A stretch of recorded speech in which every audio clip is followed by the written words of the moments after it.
Hello दोस्तों, मैं Manoj Kumar.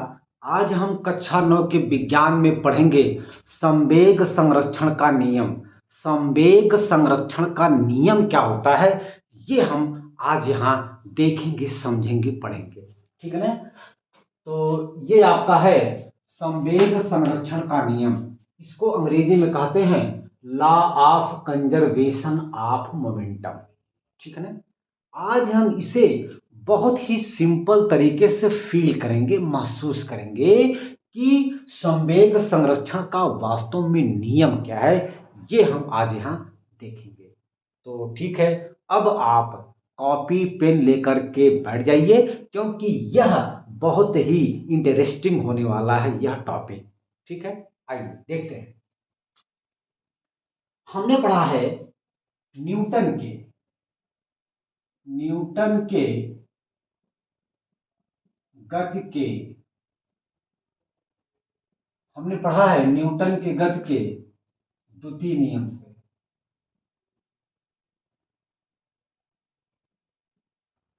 F बराबर होता है डेल्टा पी अपान डेल्टा टी। ये हमने पढ़ा है। ये कोई बाह्य बल है, बाह्य बल है। ठीक है ना? तो आप फील करिए, ये डेल्टा पी क्या है? संवेग परिवर्तन, change in momentum. Delta t क्या है? चेंज इन टाइम, समय में परिवर्तन। अगर हम संवेग में परिवर्तन में समय से भाग दे दें, यदि हम संवेग परिवर्तन में समय से भाग दे दें, तो हमें संवेग परिवर्तन की दर मिल जाता है। तो ये पूरा जो है, ये आपका टोटल डेल्टा पी अपान डेल्टा टी, ये संवेग परिवर्तन की दर है। क्या है? संवेग परिवर्तन की दर है। संवेग परिवर्तन की दर है। राइट? यदि मैं मान लूं कि वस्तु पर जो बाह्य बल लगा है, जो बाहरी बल आरोपित हुआ है, वह जीरो है, शून्य है, तो क्या होता है? आइए हम लोग देखते हैं। यदि एफ वाई जीरो हो जाए तो क्या होगा? अब इसके वैल्यू को यहां पर रखिए, यानी कि जहां पे एफ वाई लिखा गया है वहां पे हम लोग जीरो लिखेंगे। तो हो जाएगा डेल्टा पी अपान डेल्टा टी बराबर जीरो। बात वही है, हमने इसको यहां से ऐसे पकड़ा और घुमा दिया, ये यहां, ये वाला यहां, ये वाला यहां। अब एफ वाई के स्थान पे हम लोग जब जीरो रखेंगे तो हमें ये चीज प्राप्त होता है, delta p upon delta T. यहां से डेल्टा पी की वैल्यू जीरो हो जाएगी। क्यों? अगर हम तिर्यक का गुणा करें, यदि हम तिर्यक का मल्टीप्लीकेशन करें, तो डेल्टा पी एक कम डेल्टा, यहां देखिए हम लोग बटे एक मान सकते हैं, कोई दिक्कत की बात नहीं है। अब जब हम यहां पर क्रॉस मतलब तिर्यक का जब गुणा करेंगे तो डेल्टा पी एक कम डेल्टा पी हो जाएगा, और डेल्टा टी का जब गुणा जीरो में करेंगे तो जीरो हो जाएगा। इसका क्या मतलब है? यहां पर ये इसका मतलब नहीं है कि संवेग जीरो है। संवेग जीरो नहीं है, संवेग परिवर्तन जीरो है। आइए इसको हम थोड़ा सा व्यवहारिक एग्जांपल में समझें कि डेल्टा पी बराबर जीरो मतलब ये संवेग परिवर्तन, संवेग परिवर्तन शून्य है। मान लीजिए आपका विज्ञान में या आपका मैथ की मैथ के सब्जेक्ट में 100 नंबर में आप छमाही परीक्षा में 70 नंबर पाते हैं। आपने एग्जाम दिया मैथ का, छमाही, आपने छमाही परीक्षा में मैथ का एग्जाम दिया, आपने 100 में 70 नंबर पाया। ठीक है? फिर इसके बाद ये मान लीजिए आपका छमाही परीक्षा है, आपने छमाही परीक्षा में मैथ में 70 नंबर पाया, 100 में 70 नंबर पाया छमाही की परीक्षा में। सालाना मतलब जो सालाना परीक्षा होता है, जो आपका एनुअल परीक्षा होता है,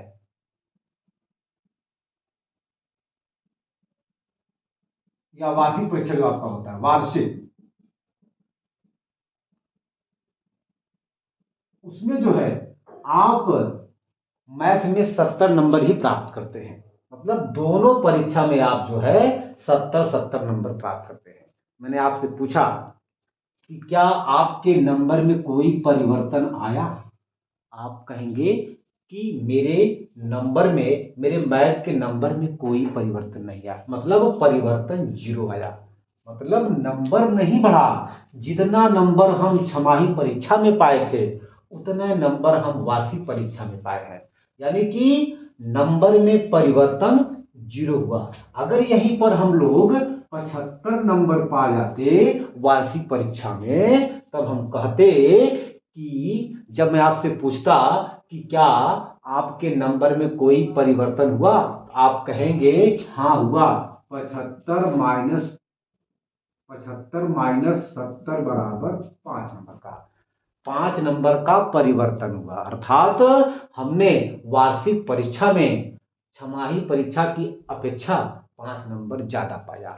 लेकिन फील करिए, अगर दोनों परीक्षाओं में आप सेम नंबर को प्राप्त करते हैं, तो जब मैंने आपसे पूछा कि ये बताइए कि आपके नंबर में कोई परिवर्तन हुआ, आप कहेंगे कि मेरे मैथ के नंबर में परिवर्तन 0 हुआ, उसमें कोई मतलब परिवर्तन, कोई चेंजिंग नहीं हुआ। यानी कि नंबर में परिवर्तन, नंबर में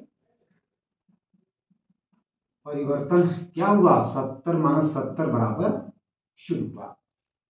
ठीक इसी का मतलब यहां होता है, संवेग परिवर्तन 0 हुआ, अर्थात जितना संवेग पहले था उतने संवेग बाद में है, ठीक है ना? जितना संवेग पहले था उतना ही संवेग हमें बाद में प्राप्त हुआ, यानी कि संवेग में कोई परिवर्तन नहीं हुआ, यानी कि संवेग परिवर्तन 0 आया, ठीक है ना? लेकिन P, ये संवेग का मान फिक्स है, मतलब संवेग आपका 0 नहीं है, संवेग आपका नियत है।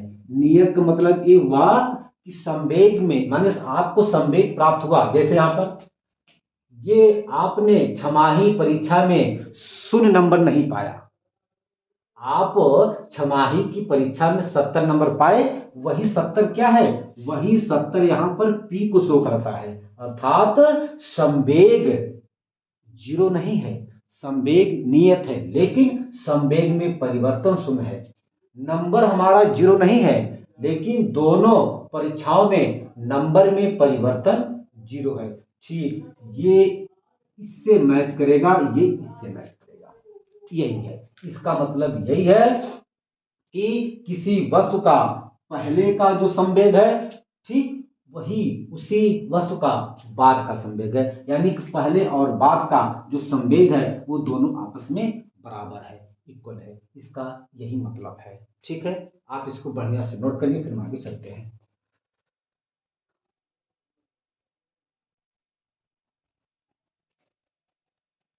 देखिए, यदि किसी वस्तु पर, यदि किसी वस्तु पर बाहरी बल 0 है, यदि किसी वस्तु पर बाह्य बल 0 हो, तो उस वस्तु में संवेग परिवर्तन 0 होता है। देख लीजिए, अगर किसी वस्तु पर बाह्य बल 0 हो तो उस वस्तु का संवेग परिवर्तन 0 होता है, अर्थात वस्तु का पहले का संवेग और वस्तु का बाद का संवेग दोनों आपस में बराबर होते हैं। ठीक है, लेकिन उनका परिवर्तन, संवेग में परिवर्तन 0 होता है, जबकि संवेग नियत होता है, फिक्स होता है। राइट, यही क्या है? यही संवेग संरक्षण का नियम है। मेरी बात आई समझ में? हम लोग यहां पर लिख सकते हैं। यदि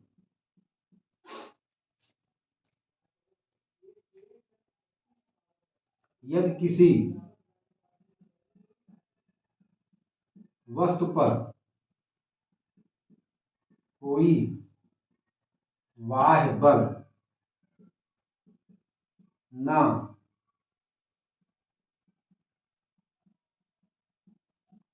लग रहा हो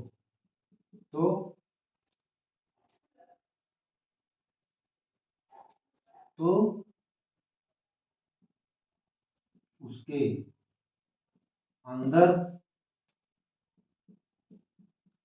संवेग परिवर्तन शून्य होता है। ठीक है। यदि किसी वस्तु पर कोई बाह्य बल ना लग रहा हो तो उस वस्तु के अंदर संवेग परिवर्तन शून्य होता है। ये आपका अर्थात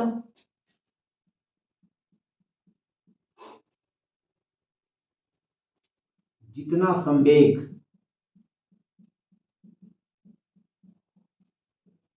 पहले था उतना ही संवेग बाद में रहेगा। ठीक ना। यही क्या है, यही संवेग संरक्षण का नियम है। यही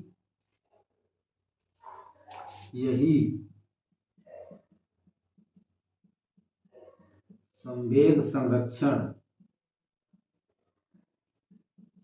का नियम है। इसको हम लोग एक बार फिर से एक बार देखेंगे। हम लोग जानते हैं कि न्यूटन के गति के द्वितीय नियम से एफ वाह्य बराबर होता है delta p upon delta t. ये delta p upon delta t क्या है, संवेग परिवर्तन की तरह है। ठीक है। यदि मैं मान लूं कि ये बाह्य बल 0 है तो इस कंडीशन में डेल्टा पी और delta p upon delta T का मान 0 हो जाएगा। यदि हम इनका आपस में तिर्यक का गुणा करें तो डेल्टा पी का मान 0 आता है। अर्थात यहां से यह निष्कर्ष निकलता है कि यदि किसी वस्तु पर कोई बाह्य बल न लगा हो, तो उस वस्तु का संवेग परिवर्तन 0 होता है। यदि किसी वस्तु पर कोई बाह्य बल आरोपित ना लगा हो तो उस वस्तु का संवेग परिवर्तन 0 होता है।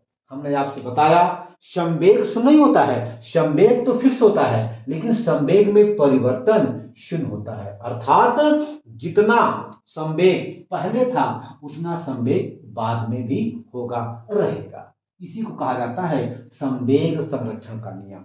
फिर वही बात है।